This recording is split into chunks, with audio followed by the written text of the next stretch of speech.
Hey everybody, well this is my Dodge W150. This is a 1981 model. As you can tell, it's a work in progress. Now, the reason for this video is this. Flo Tech headers. Okay, I'm a firm believer in word of mouth. So, here's my story on these. Apologize, I've got a cough drop. I've got a really bad runny nose. I bought the headers on Black Friday in 2017. So I've had them for quite a while. I've heard horror stories from them not clearing the oil pan on the trucks to hitting the frame, being bent up into the firewall,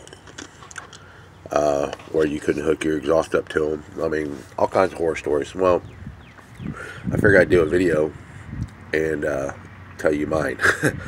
Okay, on the driver's side. I'm going to turn the camera back around so you know, so you can see it. On the driver's side, if you've noticed on my frame, that is actually clearanced about 1/4 of an inch. And the header has about 8/32 of an inch clearance on the very back too. It's actually almost rubbing.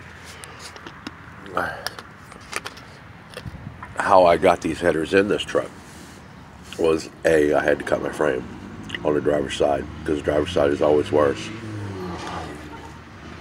B, I had to run a Dodge Dakota Magnum starter, which is basically a mini starter. To get both headers in completely in the truck, you cannot do the passenger side first, then jack the motor up and do the driver's side header. You have to do the driver's side header all by itself with the motor jacked up off the front motor mounts, and then get it all bolted in, and then set the engine back down on your motor mounts, and then you can put your passenger side header in and bolt it up. I learned this through 3 weekends of trial and error, trying to figure out this header debacle.